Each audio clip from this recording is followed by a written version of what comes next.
What is going on, everybody? My name is Conor and welcome to the week of Movie Mondays. This is the Here's for Here podcast. We are back again talking all the week's movie news, entertainment news, and just generally having a bit of a chit chat about all things film.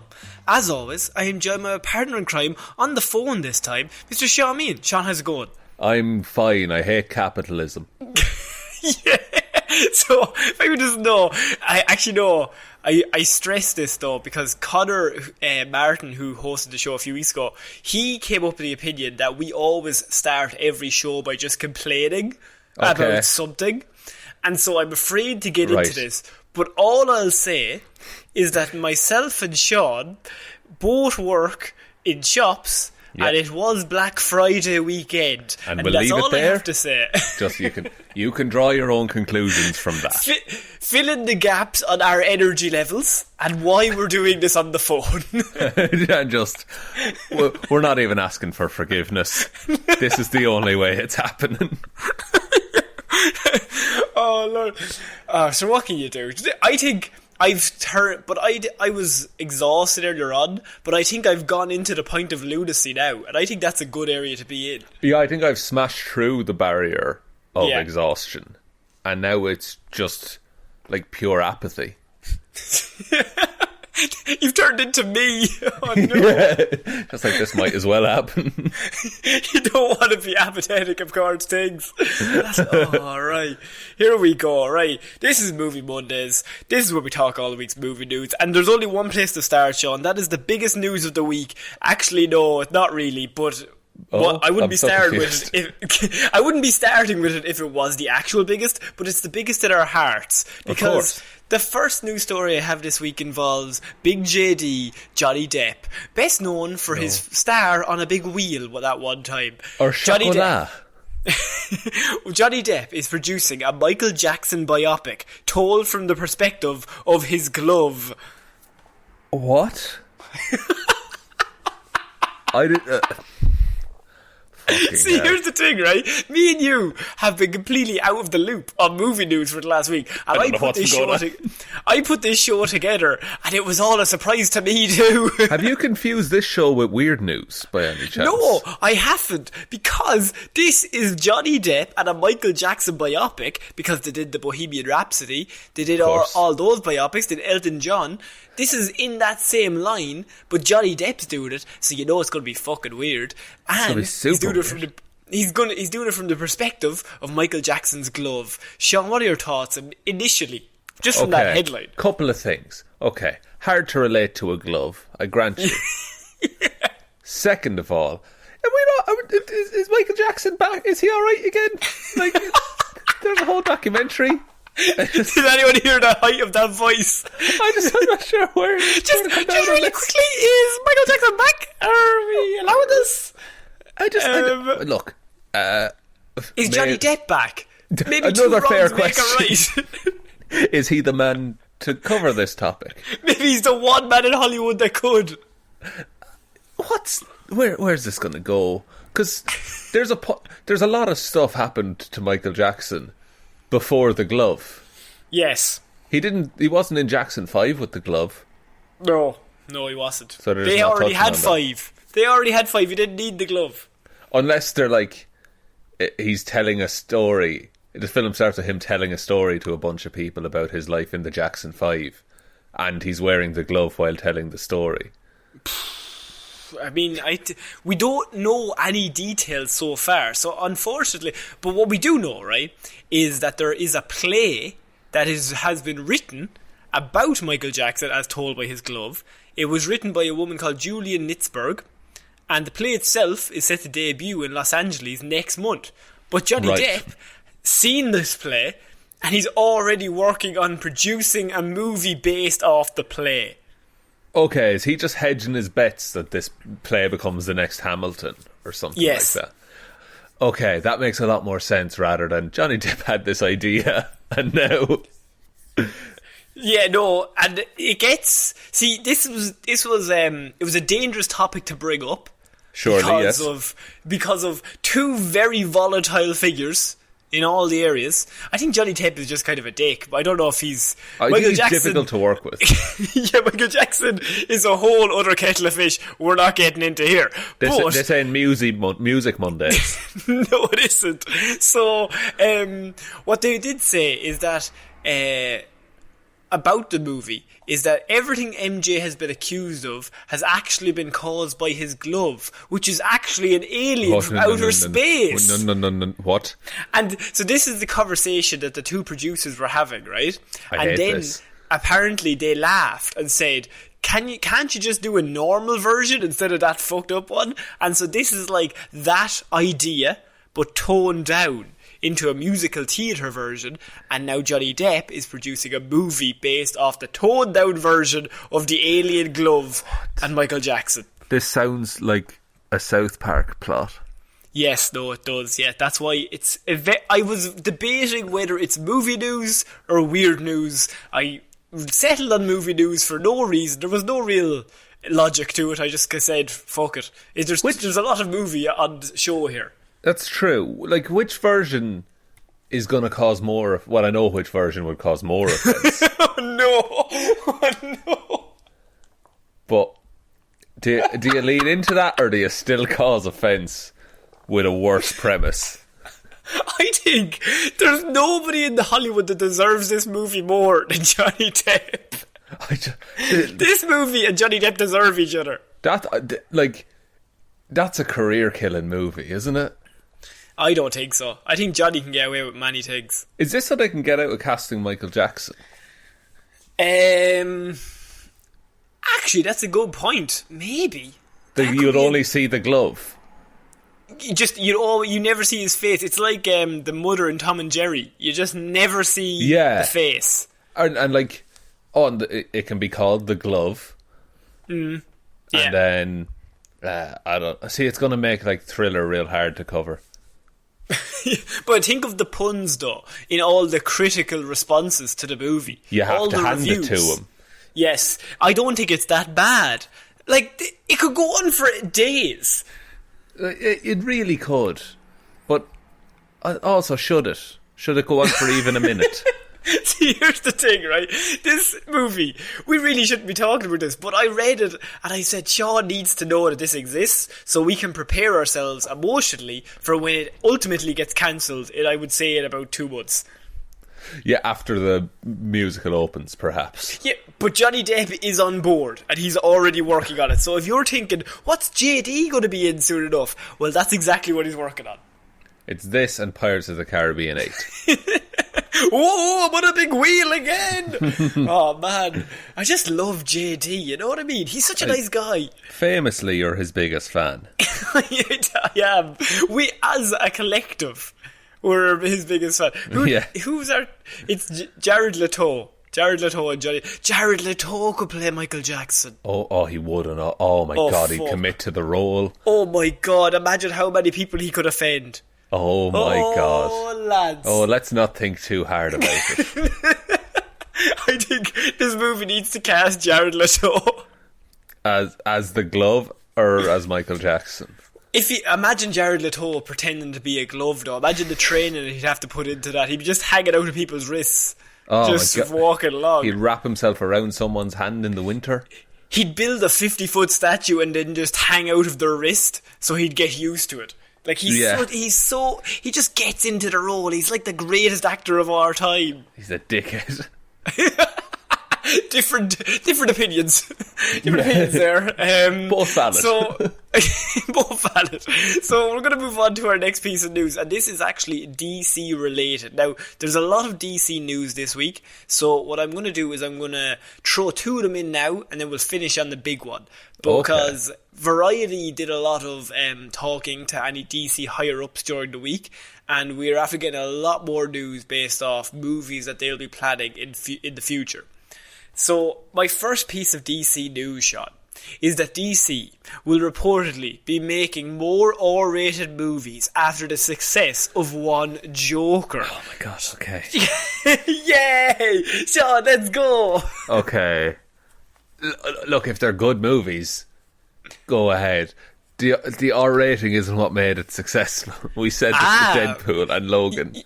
You haven't heard the worst bit, because according to Variety, a couple of highly anticipated DC movies, such as movies that are already made or they're making, such as Birds of Prey and The Suicide Squad, could take on the more mature rating when they are released in theaters. They weren't originally scheduled for an R rating, but thanks to Joker's massive success, they're thinking that Birds of Prey could be bumped up to a bit of a mature rating. Sean, I think this makes it much better. Oh, definitely. Like, just shoehorn in some extra blood splatter. Or just like horribly dub over fuck in every sentence. As much as making R-rated movies because one R-rated movie made money, so just making all your movies R-rated is dumb, making movies that are made for PG-13 then R-rated because an R-rated movie made money for you is so much dumber. Yeah, and it's so pandery as well. Yeah, because it's like, look how edgy we are. No, you're not edgy. You've calculated this in a boardroom. Really, because the way they said it, Sean, now I might be just drinking in the Kool-Aid here, but they said moving forward the studio will be considering a more gritty and grown-up titles to counteract Disney's more family-friendly superhero model. I think that's a pretty good plan. Sean, I can't see how this will go downhill. How many fucking gritty movies have we had? But so much grit. Because up to this point, it's been all fucking sunshine and rainbows. I don't know what you're talking about. It's been Looney Tunes in the DC Comics universe.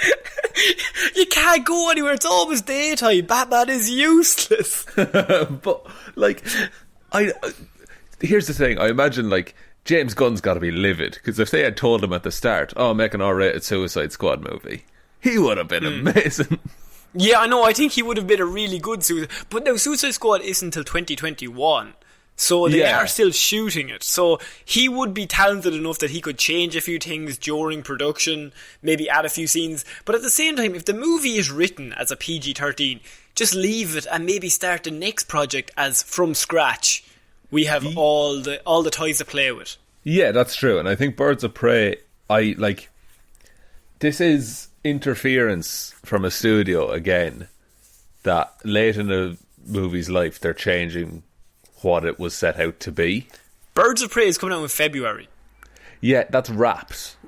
Yeah, and they still don't know what it will be rated as, but this report says that they are thinking of changing it to an R rating. So originally it was claimed that it would be an R rating, then it said that it was going to be PG-13, then it said R rating, then they said no, it's definitely PG-13, and now they're thinking of backing out and going back to R rated.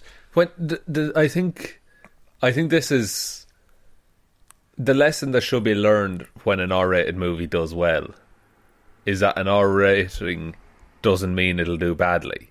Like, you need to be okay with receiving an R rating. You shouldn't aim for it. Because the thing about that, I think it's literally just, we've talked about this before, but it's Hollywood going so far in the opposite direction, because for years everybody was afraid to make R-rated movies because they were like, they won't make money. And it makes sense. Like, you make an R-rated movie, you're cutting off half the audience. Not half, but a large proportion of it. Yeah, you're cutting off audiences that could bring their family. So if there's 4 people that could go, now you only get 2 because only the parents can go instead of bringing their kids. Yeah, or maybe the parents can't go because they can't get a babysitter. It's just monetary reasons meant that they said PG-13 is much safer to do.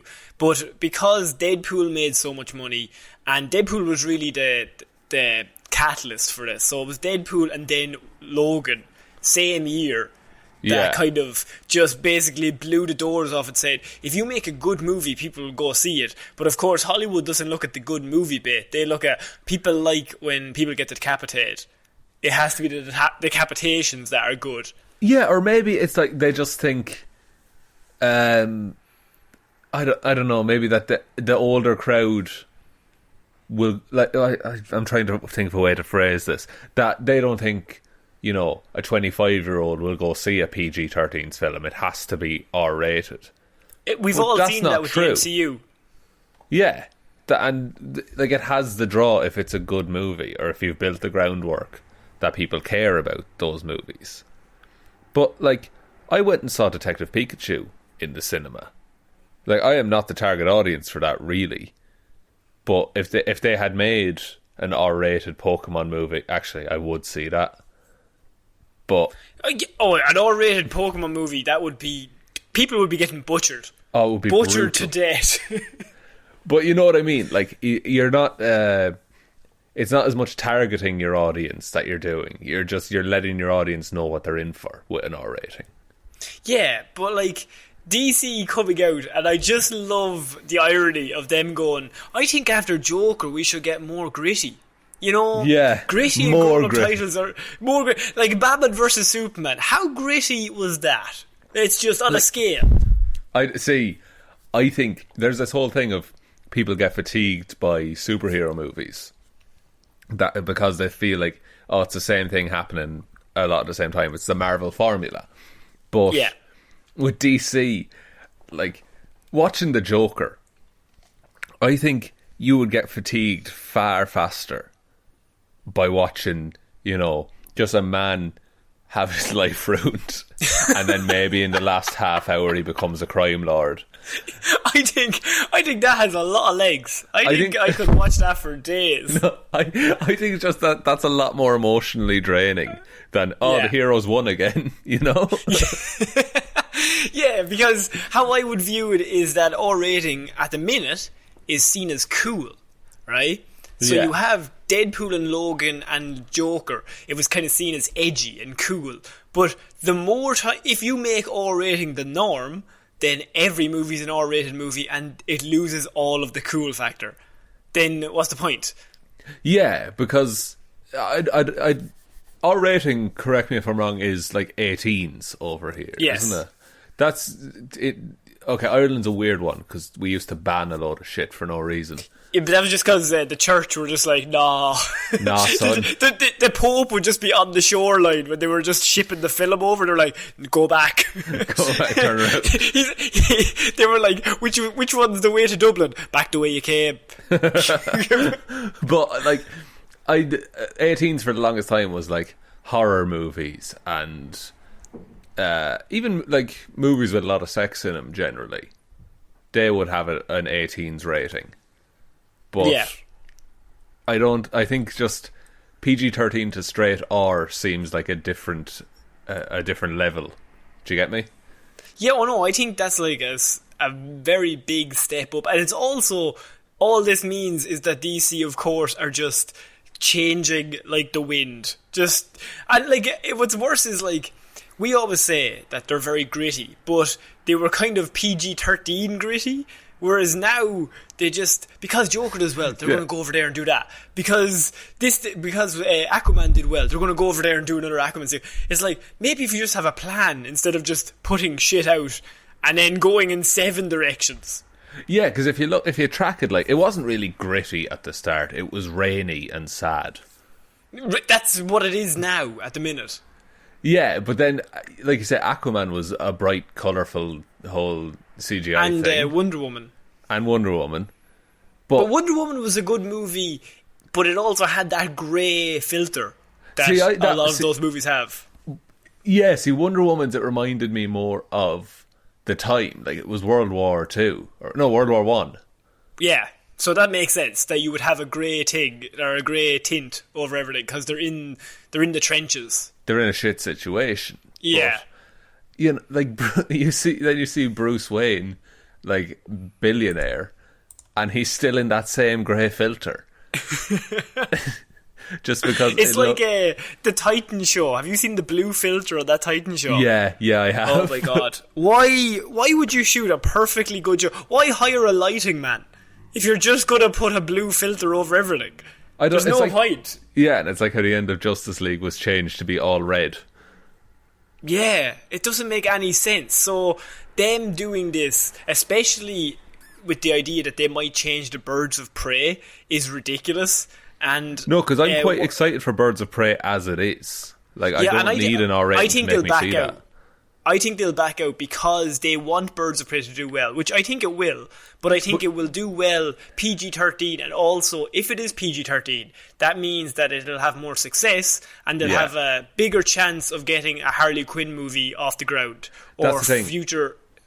And I feel if it isn't PG-13, you can't sell all the merch in Primark. Yes, no, that makes sense. Yeah. So I just wanted to bring up that DC are very interested in reportedly making more R-rated movies. Just to whet your appetite there. I know you're very excited about this, Sean. Oh, jeez, I've never been more excited to not see a film. So what I have now is I either have another piece of DC news, or would you like something separate and we can come back to DC? Ooh, let's do something separate. Swing back to DC, and then we'll finish on DC as well.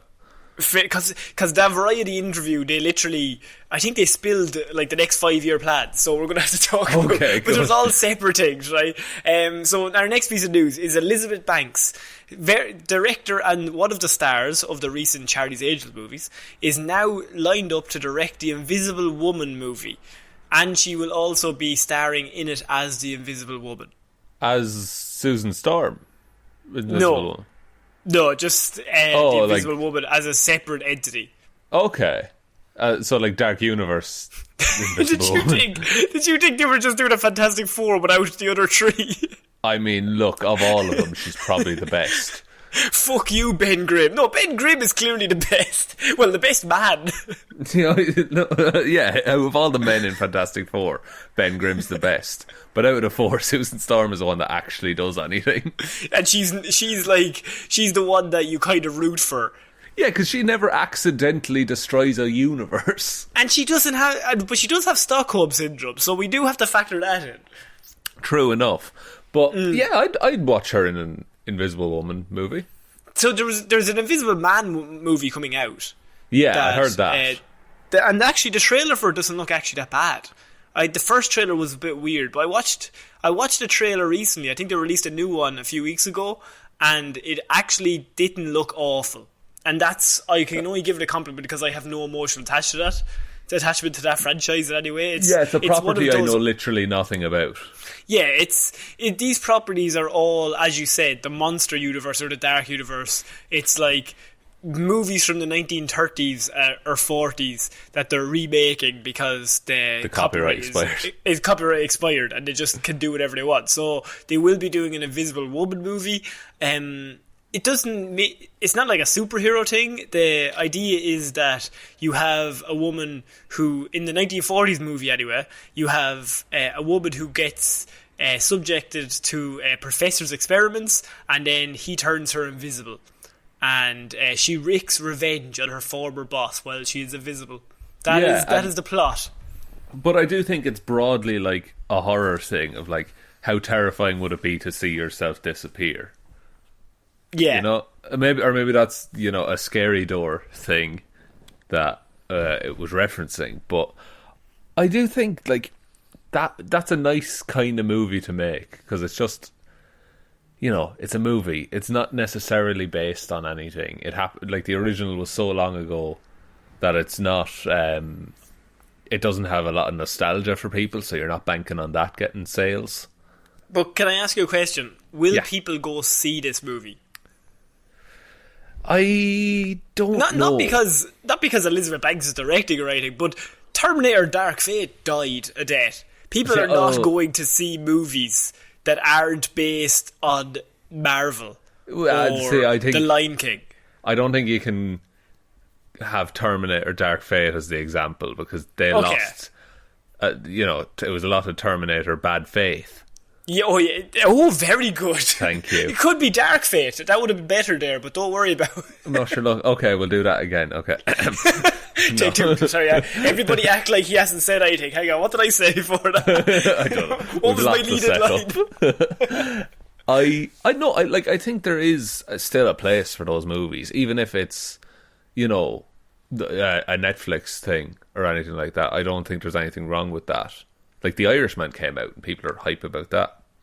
Do you think Charlie's Angels will hurt her being asked to direct this movie? I think she was asked to direct before they realised how little Charlie's Angels made. Do you think Hollywood studios will be now afraid to kind of cast her?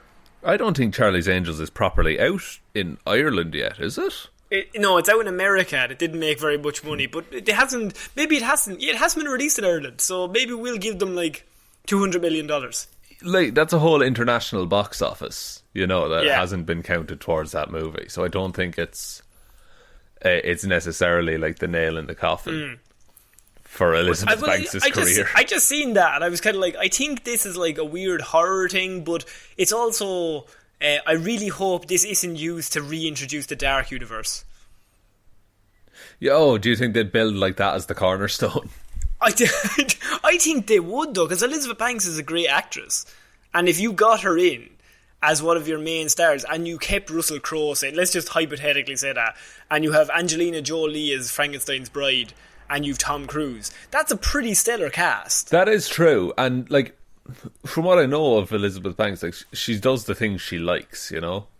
Yeah. Like, she's not going to sign up for like the trashest trash movie. She's not going to do a Terminator Dark Fate. That has a lot of dark fate around it, Sean. I don't know if you've heard. But very good. No, we just have to really quickly cut out the first one. Oh, it's already cut out, don't you worry. The show is literally just silence until that moment where I just go, that has a lot of dark fate, when you go and everyone will know the preamble. Everyone's like, wow, these guys are good. Yeah, so that is my news about Elizabeth Banks. They will have an Invisible Woman movie come out. They have an Invisible Man movie. Invisible movies are weird. I don't know if I'm in any way interested in them, but look, we'll have to see. Yeah, we'll have to see. So we're moving on to our next piece of news, and this is actually some very interesting DC news that I think you will quite like, but also laugh a little bit at the first bit. Because here we go. The Flash and Green Lantern Corps are still reportedly priorities at DC. No, they're not. Priority means it's happening soon. I thought you'd be excited. You love The Flash. I don't love The Flash. You told me The Flash was your best friend. You said Ezra Miller, more like father. No, I said Ezra Miller, more like Dark Faith. Now cut the whole show on up until that point. Let's keep staggering the start. So Variety have once again asked the Warner Brothers. They must have had like a conference call, because they have these like conference calls 4 times a year where they just basically divulge all their future ideas. Yeah. And Variety have now reported that Warner Brothers is still keen on delivering the Flash and the Green Lantern movies to the masses. So, now of course the Flash has been a more frequent topic of conversation in this show. Because it's funnier. Due to all the rumours and reports and poor Ezra Miller having to write the movie himself and the movie not coming out until 2046. I mean, there's been so many things. He's writing it himself because no one else will. And no, because wasn't it that they were going to recast it if he didn't write it himself? That's so good. Imagine so the good. pressure. We're like, we can give you $20 million, but you have to write the movie yourself, and if it's not good, we'll cast that other guy. We'll cast, I don't know, Grant Gustin. Grant Gustin. I mean, and we said he was doing it with a quill and parchment. By candlelight, yeah. By candlelight, because Ezra's a bit of a hipster. But yeah, so the Flash, the last major update on the Flash was that it's Andy Muschietti has been tapped to helm the project, and they've also gotten Bumblebee's Christina Hodson in to write the screenplay. Okay. So they've gotten her in. Now she is also penning Birds of Prey and is also currently working on the Batgirl screenplay. So I think she is literally an SOS that they've brought in. Just like, could you just spend 2 months just trying to write a screenplay about feckin' Flash? Just please, like, just try. It doesn't just give even us have something. to be. Because you've just written Birds of Prey and you're working on Batgirl. That's fair enough. We'll give you 2 months' pay overtime. Just come write in the and title. do this. Get us a Please. title. Yeah. Fuck. What do we put after this? Because I mean, look, she's doing great work by all accounts, but all for nothing, I think. Oh, that's what I was going to say. Like, I think one thing is going to peter out before the other. Either DC are just going to make R-rated movies, in which case Flashpoint would actually work pretty well, but Flashpoint would be really good. But you can't have the first Flash movie be Flashpoint, I feel. No, I don't think people would be in on that at all. You have to have at least... See, in an ideal world, you'd have 2 movies to lead up to Flashpoint. Yeah, where you establish Speed Force and time travel. Yeah, first movie, he gains his powers or whatever and he becomes the Flash. Second movie, he's challenged and he overcomes it. Third movie, he's very confident in himself, and then you do Flashpoint. Yeah, that's how it should work. So yeah, that's how most of these superhero movies work. Yeah, but I don't know if anyone cares enough about the Flash to have that lead up. People really like the Flash CW show. Oh yeah, people are mad about that show. Like, I think I followed off that quite heavily. But yeah. I was there for the first season and a half. And there's 10 seasons now. See, that's the thing, is that that and Arrow were tied together. And I tried to watch both, and that killed both of them for me. Yeah, it felt like it was too much. Yeah, I just couldn't keep up with it, ironically. Very good. But yeah, I was an Arrow. I was mad about Arrow, and then I was kind of watching The Flash because it was about Arrow. And then, as you said, I stopped watching The Flash, and I kept watching Arrow for a little bit, and then I just fell off Arrow as well. Because I was like, season 6, I'm sure he's going to fight with his family. And does he murder people? Does he not murder people? About that? He'll murder all the guards, and then the guy he's after, he'll be like, I'm going to let you live because I'm a good person. And then that guy's just going to kill 10 more people. He's like, oh, you rapscallion, you've done it again. How dare you. Apparently he went to prison and now he's killing planets or something in Arrow. What? I don't know. Yeah, it's gone mental.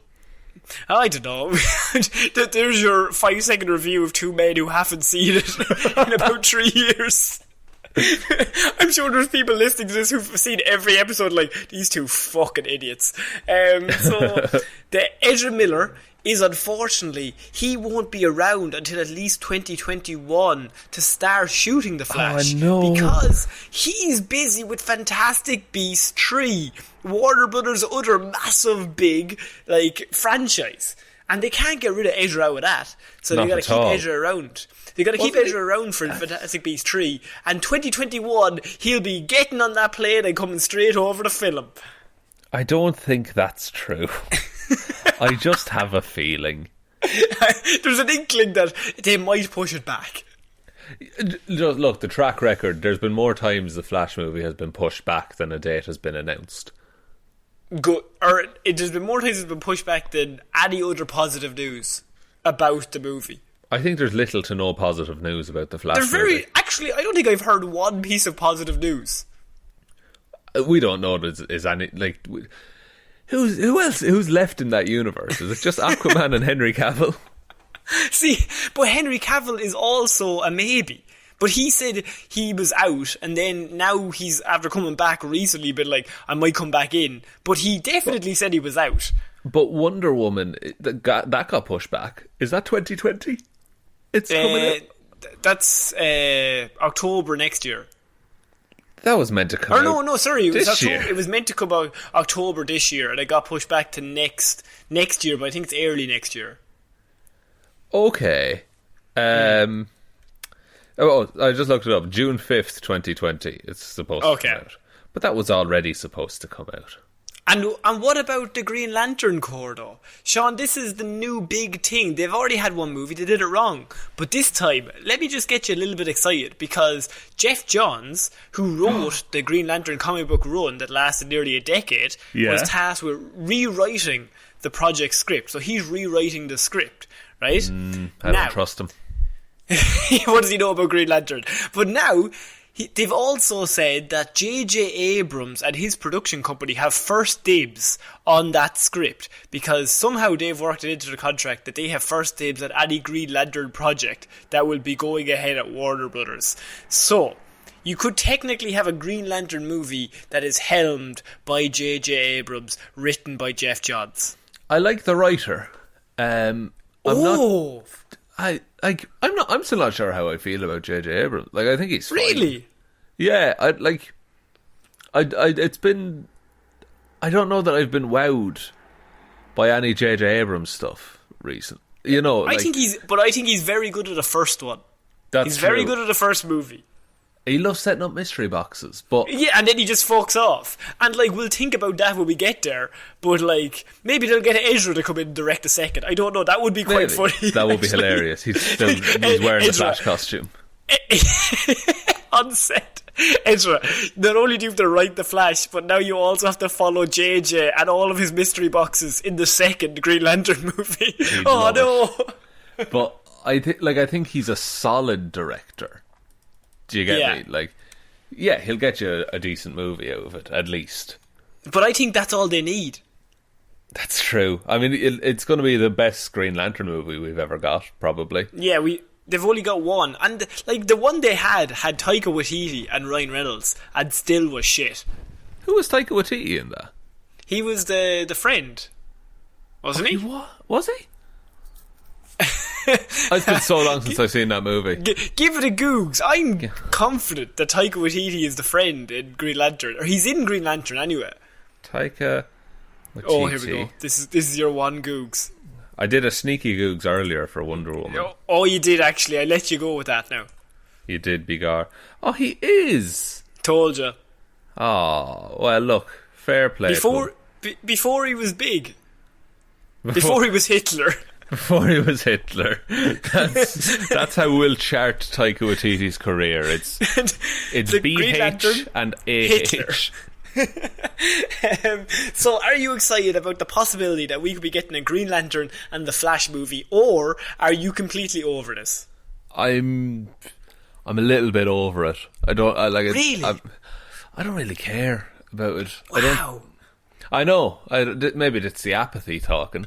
Yeah, because it is apathy, because we are really like a movie, and like we're big comic book nerds, but even we cannot find it within ourselves to care. No, and I think we've been burned too many times. Yeah. But and maybe it's like everything I've seen of the DC cinematic universe, most of it's been not great. And if this is another not great one, Superman. Batman vs Superman and Justice League were the greatest movies ever. I said most of it's not Sorry, great. no, you're right. Suicide Squad was the best movie I've ever seen. Absolutely. Fuck Marvel, am I right? David Ayer, what a guy. What a great guy. Fuck Marvel, make Suicide Squad. Oh no. Like the one I'm looking forward to. Well, I'm looking forward to The Suicide Squad and Birds of Prey, like, because those are interesting to me. But true. I don't like Ezra Miller's The Flash. Yeah, no, I don't like Ezra Miller as The Flash. I think he was the weakest part of that Justice League movie, and there are some weaknesses in that movie. Oh, absolutely. But people thought he was funny. Some people thought he was funny. The quips, all the quips. And the one moment that I do like in that movie is when Batman's like, just save one person, and then you'll know what to do. I kind of like that line. Now, yeah, it's a rare form of Batman being nice to someone. Because I don't understand it. He has to be a dickhead at all times, otherwise I don't know where I'm standing. What's going on here, lads? Okay, we're moving on to our next piece of news, and this is Terminator. I know you've heard of it. A Dark Fate. Have you heard of that movie? I heard it met a dark fate. Oh, start the show again.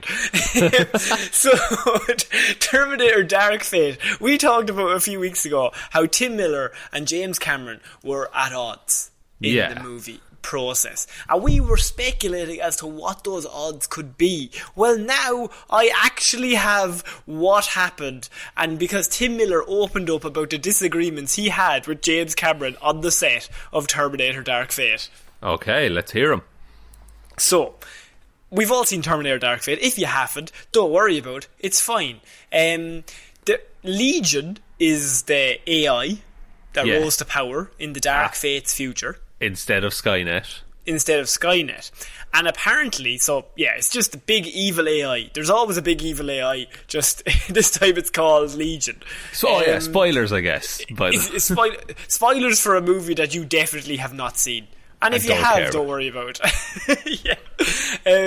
So apparently the first big issue was raised when James Cameron and Tim Miller disagreed on how Legion, I should say, was depicted, with Miller wanting the humans to be losing against Legion in the future, and James Cameron wanting the humans to be winning against Legion in the future.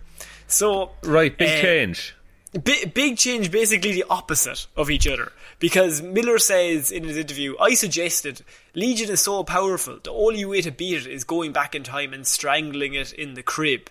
James said, what's dramatic about the humans losing? And I say, well, what's dramatic about the humans winning? And then they just need to keep on winning by going back in time. That's... Wow.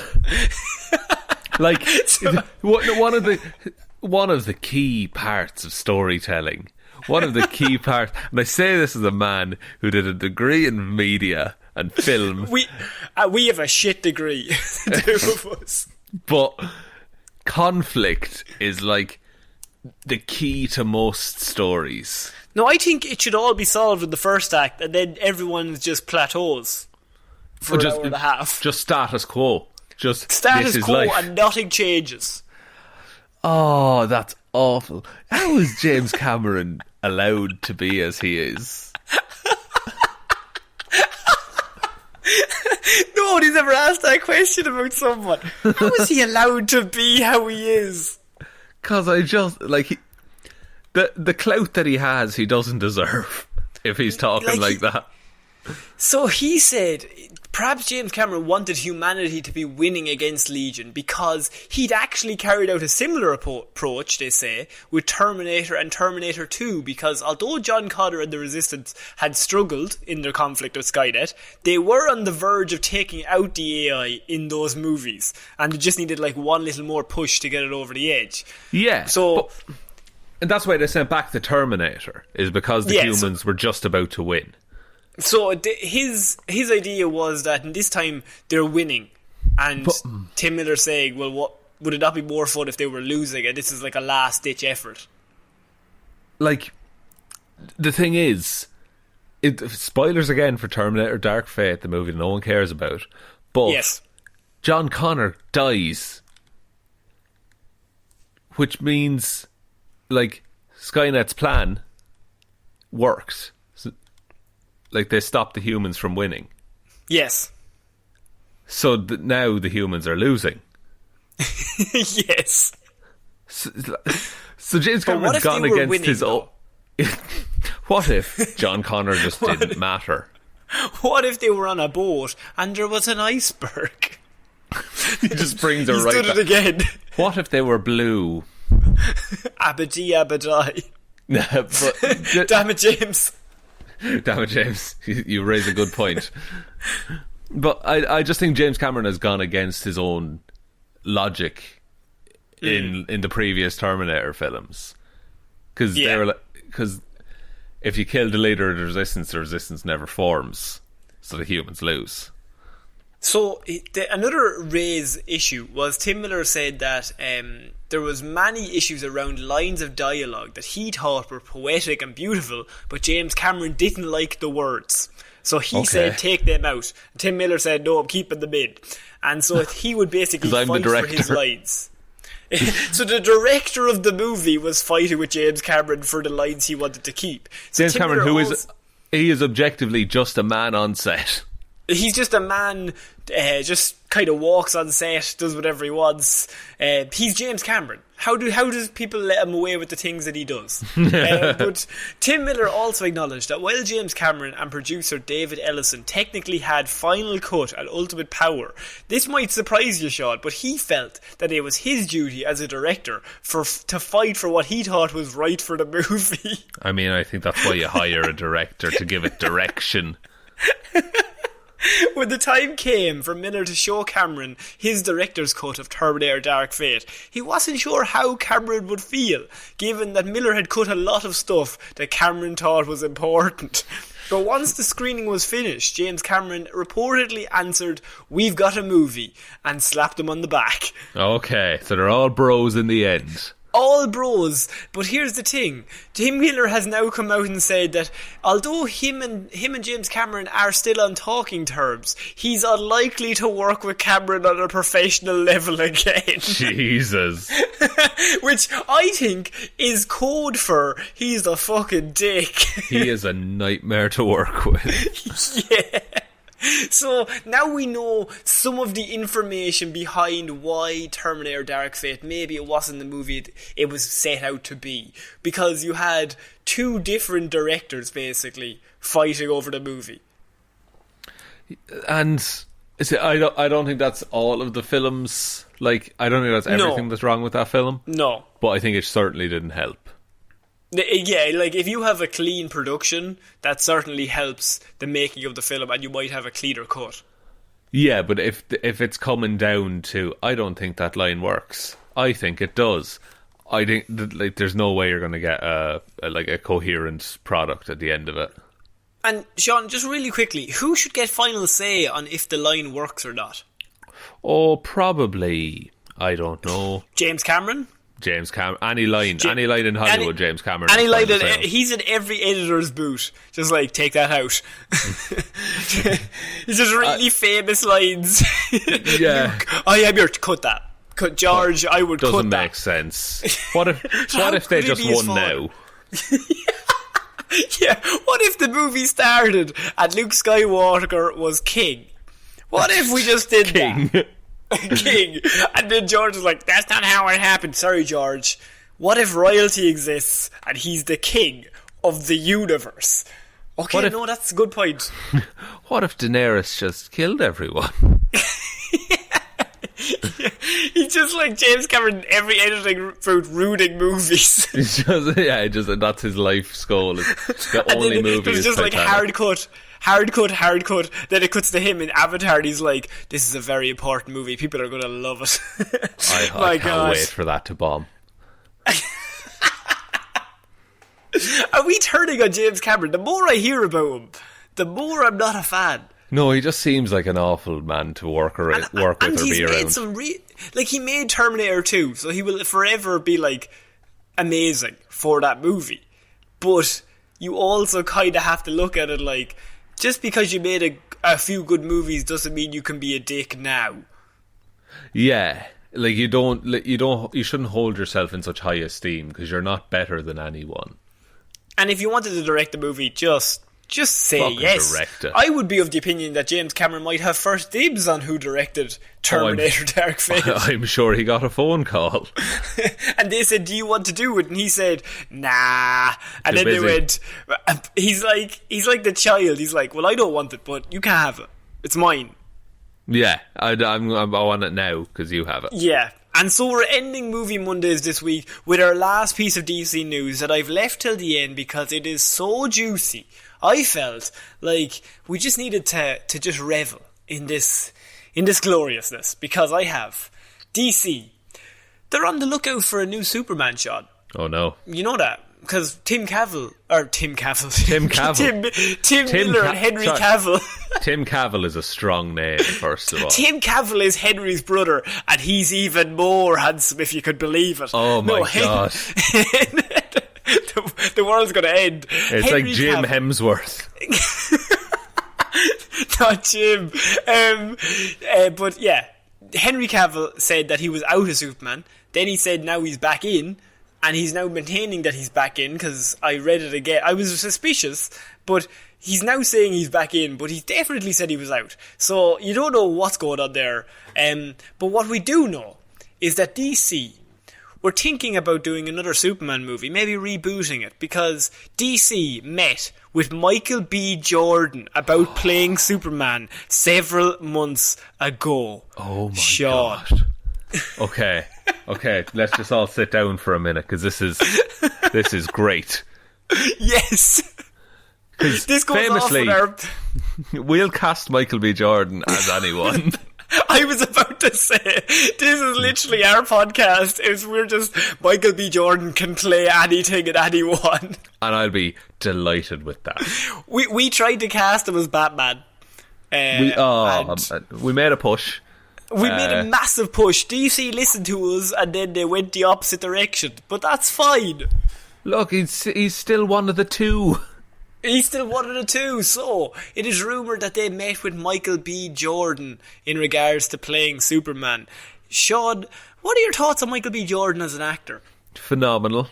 One of the best and nicest men in the industry.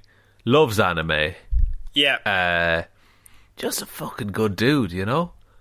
Now, this might also surprise you, but it actually says that Michael B. Jordan, I say his full name every time, that he actually met with the studio to pitch to them on a vision for the character. Michael. Because he is...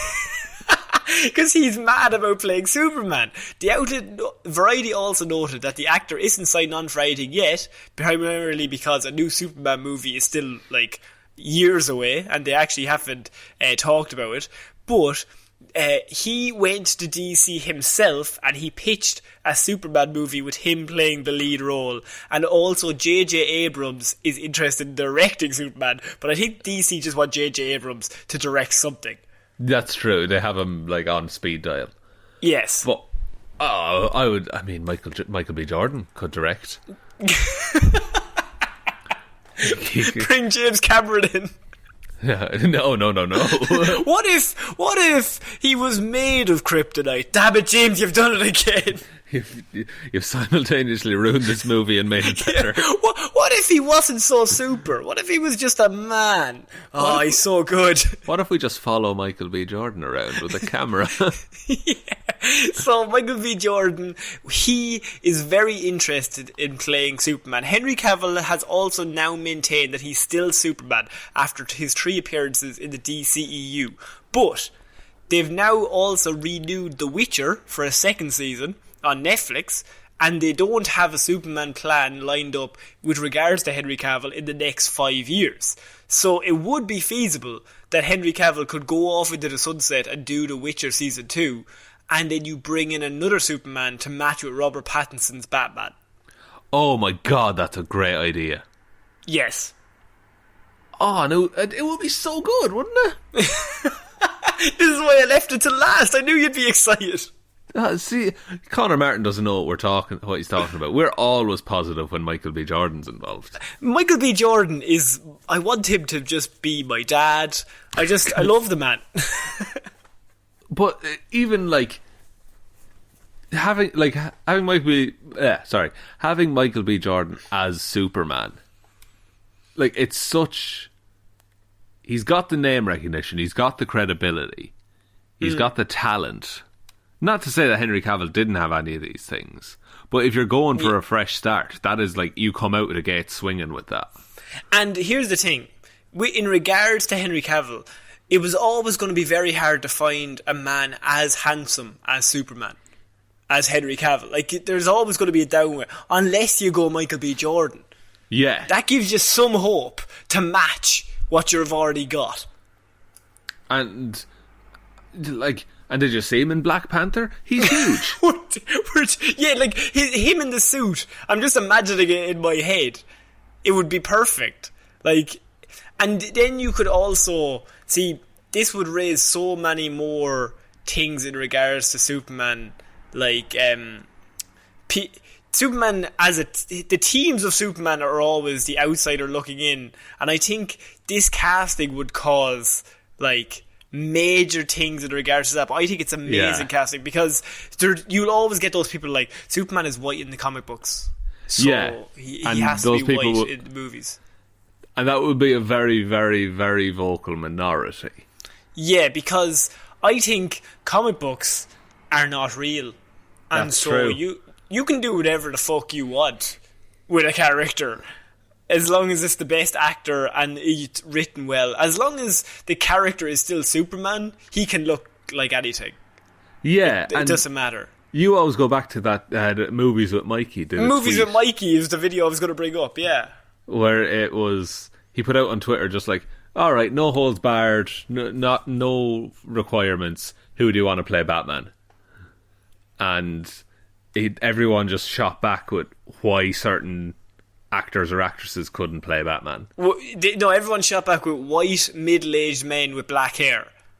That was all the people they cast. And he was like, well, I never actually said you had to cast a man or it had to be black hair. I just said cast Batman or cast Bruce Wayne. And so then everyone's like, no, it has to be. He has to look like this. Why but though? Why? Because he has to. Because he has to. But like he was like, well, why couldn't like just some? Why couldn't? I think he even said like, why couldn't Zoe Kravitz play? Yeah, Batman. Sure, like who cares? And so I think Robert Pattinson is a great Batman, and I think him beside Henry Cavill would look weird, but I think him and Michael B. Jordan are probably. I think I'm seeing that as an image would look really, really cool. Yeah, and I think they're. I don't know. I feel they could act differently. I feel like Robert Pattinson. And Michael B. Jordan is the smiliest man and the happiest man. Like that is Superman. That's what I'm thinking. Like Superman inspires hope. You know, he's like, oh, everything will be okay if you see Superman. Batman inspires fear, and you behave or else Batman will beat you up. Like, yeah. I feel those two can play those sides perfectly. Whereas, there was a, and it was in the writing as well, but in Man of Steel, which I enjoy Man of Steel. I think it's fine, but there's a lot of just like God and Savior imagery to Superman in that, and it's not subtle at all. No, absolutely not. It's Zack Snyder. Yeah, and the best opportunity they had for Superman was, at the start of Justice League, where there's the phone camera of the kids running up to him. Yeah, with a weird mustache. Yeah, that aside, even, but someone put it out there. I don't know who it was, but the kids are looking up to him. Whereas if that was Superman in the comics, he would have knelt down and talked to them. Ah, that's good. Yeah, I like that. And I feel like Michael B. Jordan would goof around with, like his Superman would goof around with kids. But I think Henry Cavill is also really good casting as Superman. So it's not like we're shitting on Henry Cavill here. Oh, no. I'm shitting on the writing in that respect. Yeah, like, I think Henry Cavill has not been given a fair shake at this. Not at all. Like, DC even came out during the week and they were like, oh, we don't know how to write a Batman or a Superman movie, or they're trying to make him this, they're trying to make him that. Just write Superman as he's full of hope. Like, Superman works in the comic books because if a Captain America movie will work, a Superman movie will work. They're basically the same character. Yeah, Captain America is like old school Superman when he could just jump real high. Yeah. I think that if they do this Michael B. Jordan one, I think it'll be one of the best Superman stories we've ever seen. Oh, that's big. I just read that and I thought, Michael B. Jordan as Superman, that is the rumours. They officially met a few months ago, so that is not to say that it is cast, not to say it's confirmed, but Michael B. Jordan has thrown his shot in. He said, I'm here if you want me. Yeah, I'll play him. If you want to treat yourself, Google Michael B. Jordan Superman, and there's a load of photoshops of it, and it looks real good. That was literally just from the last week. So, Sean, I think that is the end of Movie Mondays this week. And two very tired Black Friday boys. A Black Friday boys. We have... God, retail is tough, guys. But look, but you got your deals. And ain't that the main thing? You fucking dick. Connor hasn't seen his family in days. What was it for? You have all this, but what's the Thanos line? But at what cost? But at what cost? a small price to pay for salvation. Do you want to take us out, Sean? Yeah, thanks everyone for listening to this episode of Movie Mondays. We'll be back on Wednesday, an episode of Weird News Wednesdays, Friday with Hero or Zero, and Monday with another episode of Movie Mondays. If you would like to support the show, we do have a Patreon account. It's patreon.com/Heroes for Hire podcast, or you can click the link in the description. We're on Facebook, Heroes for Hire Podcast, Twitter at Heroes for Hire Pod, Instagram Heroes for Hire Podcast, or you can email us heroesforhire_@outlook.com. Well done. Thank you very much. I put Hero Zero up late because of, the Friday thing. But and it was amazing though, because it was Black Friday, as we both said, and we're not going to mention it again. But I woke up Saturday morning and I also forgot. Yeah.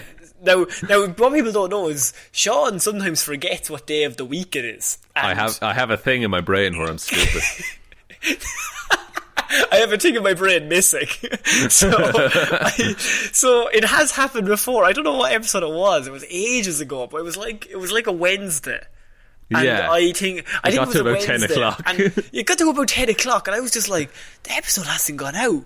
Maybe he's dead. He's dead. And maybe he's dead. So that's normally the go-to, and then anything else is a bonus. So Absolutely. I messaged you and I was just like, it's Wednesday, and I just got ... oh shit. And then it went up right quick. It went up real quick, but it was just, sometimes days are hard, man. You know what I mean? Exactly. It's one day. I'm sorry. It's a good episode. Go listen to it. Look, it's okay. So yeah, I've been Conor Lawler. I've been Shaun Main. And we shall see you on Wednesday, guys. Talk to you then. Bye. Bye.